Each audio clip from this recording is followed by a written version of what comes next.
The Vision, a chapter of autobiography. When my childhood was over, and I had just left school, my father called a council to decide upon my profession. Most of his friends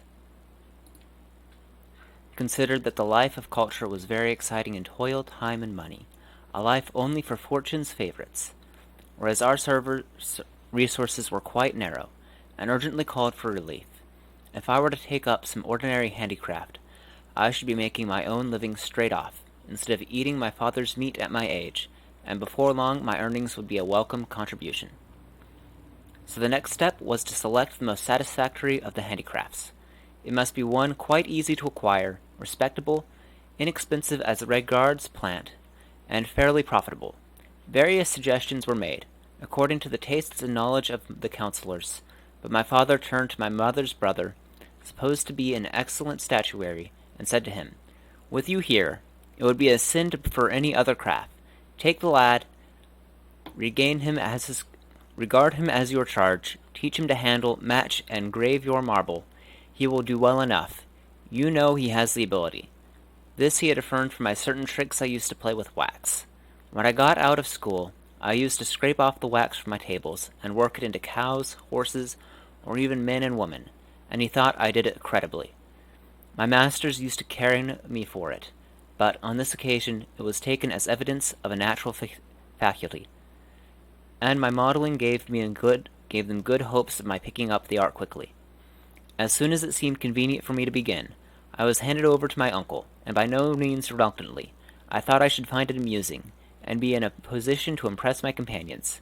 They should see me chiseling gods and making little images for myself and my favorites. The usual first experience for beginners followed. My uncle gave me a chisel, and told me to give a gentle touch to a plaque laying on the bench. "Well begun is half done," said he, not very originally. In my inexperience, I brought down the tool too hard, and the plaque broke. He flew into a rage, picked up a stick which lay handily, and gave me an introduction to art which might have been gentler and more encouraging. So I paid my footing with tears. I ran off and reached home, still howling and tearful, told the story of the stick, and showed my bruises. I said a great deal about his brutality, and added that it was all envy. He was afraid of my being a better sculptor than he. My mother was very angry, and abused her brother roundly. As for me, I fell asleep that night with my eyes still wet, and sorrows was with me till the morning. So much of my tale is ridiculous and childish. What have you now to hear, gentlemen, is not so contemptible, but deserves an attentive hearing, in the words of Homer. To me in slumber wrapped a dream divine ambrosial night conveyed, a dream so vivid as to be indistinguishable from reality. After all these years, I have still the figures of its persons in my eyes, the vibration of their words in my ears. So clear it all was.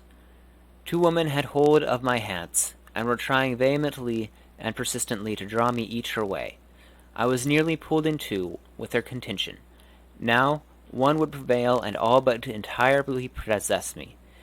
Now I would fall to the other again. All the time they were exchanging loud protests. "He is mine, and I mean to keep him."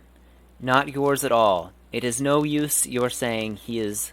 One of them seemed to be a working woman, masculine looking, with untidy hair, horny hands, and dress kilted up. She was all powdered with plaster, like my uncle when he was chipping marble. The other had a beautiful face, a comely figure, and neat attire. At last they invited me to decide which of them I would live with. The rough, manly one made her speech first. "Dear youth, I am statuary, the art which you yesterday began to learn, and which has a natural and family claim upon you. Your grandfathers," naming my mother's father, "and both your uncles practiced it, and are brought them credit. If you will turn a deaf ear to this person's foolish cajolery, and come and live with me, I promise you wholesome food and good strong muscles. You shall never fear envy, never leave your country and your peoples to go wandering abroad, and you shall be condemned not for your words, but for your works. Let not a slovenly person or dirty clothes repel you."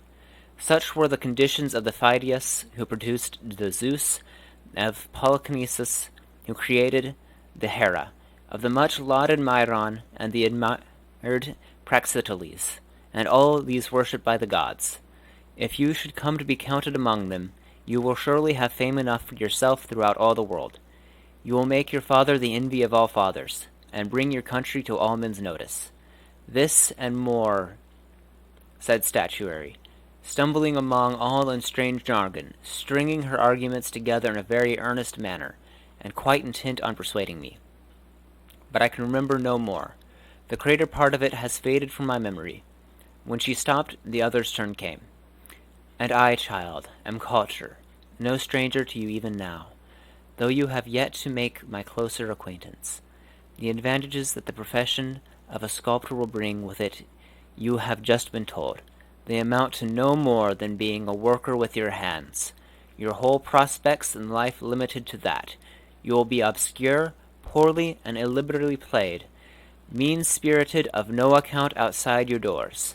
Your influence will never help a friend, silence an enemy, nor impress your countrymen.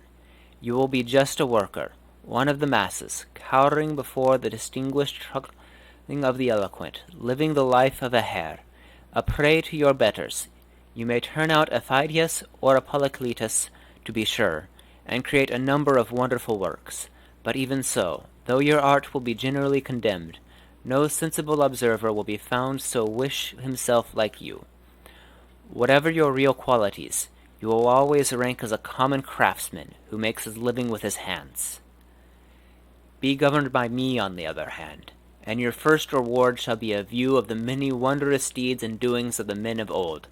You shall hear their words and know them all, what manner of men they were, and your soul, which is your very self, I will adorn with many fair adornments, with self-mastery and justice and reverence and mildness, with consideration and understanding and fortitude, with love of what is beautiful and yearning for what is great. These things it is that are the true and pure ornaments of the soul.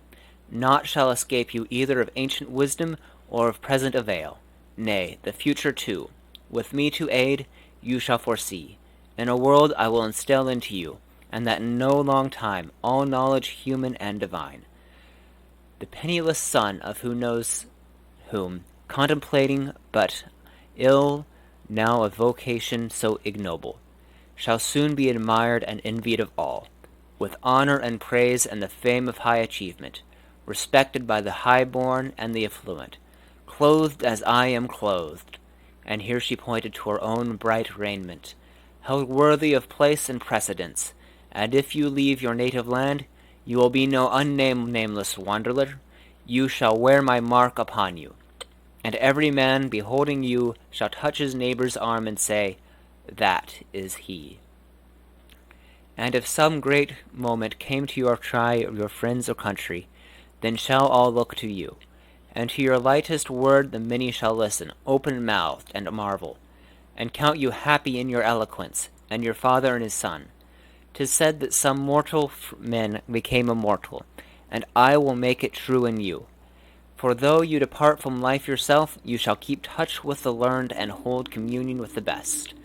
Consider the mighty Demosthenes, whose son he was, and withered I exclaimed he. Consider Aeschines. How come a Philip to pay court to the Campbell woman's brat? How but for my sake? Dame Statuary here had the breeding of Socrates himself, but no sooner could he discern the better part, than he deserted her and enlisted with me, since when his name is on every tongue.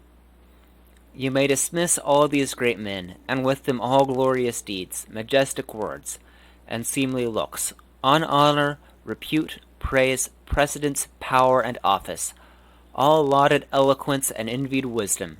These you may put from you, to gird on a filthy apron, and assume a servile guise.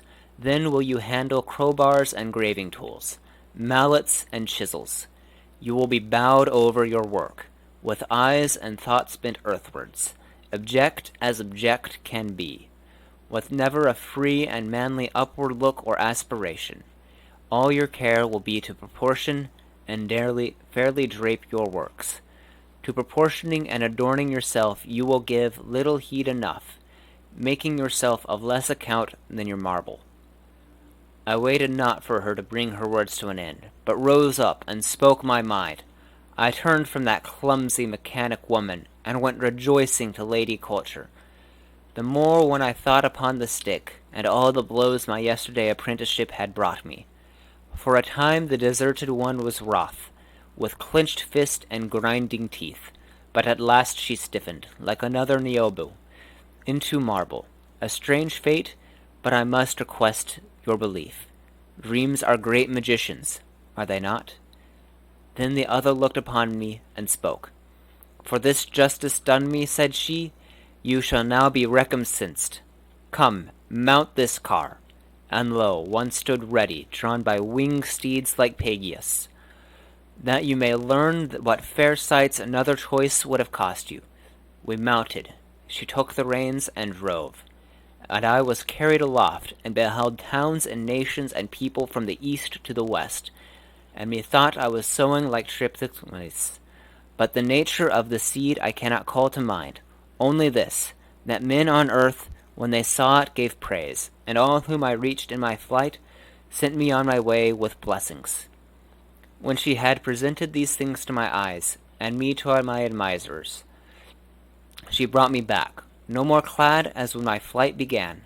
I returned, methought, in glorious raiment, and finding my father where he stood waiting, she showed me him his raiment, and the guise in which I came, and said a word to him upon the lot which they had come so near appointing for me. All this I saw when scarce out of my childhood, the confusion and terror of the stick, it may be, stamped it on my memory. Good gracious, says come one, before I have done, what a long-winded layer's vision. This, interrupts another, must be a winter dream, to judge by the length of night required, or perhaps it took 3 nights, like the making of Hercules. What has come over him? What he babbles such peculiarities? Memorable things indeed, a child in bed, and a very ancient, worn-out dream. What stale, frigid stuff! Does he take us for interpreters of dreams? Sir, I do not. When Zenoff related that vision of his, in which you all know, of his father's house on fire and the rest, was it just by way of a riddle? Was it in deliberate ineptitude that he reproduced it? A likely thing in their desperate military situation, with the enemy surrounding them. No, the relation was to serve a useful purpose. Similarly, I have an object in telling you my dream. It is that the young may be guided to the better way and thus themselves to culture, especially any among them who is recreant of fear and of poverty, and minded to enter the wrong path, to the ruin of a nature not all ignoble. Such an one will be strengthened by my tale, I am well assured. In me he will find an apt example. Let him only compare the boys of those days, who started in pursuit of the best and devoted himself to culture regardless of immediate poverty, with the man who has now come back to you, as high in fame, to put it at the lowest, as any stone-cutter of them all.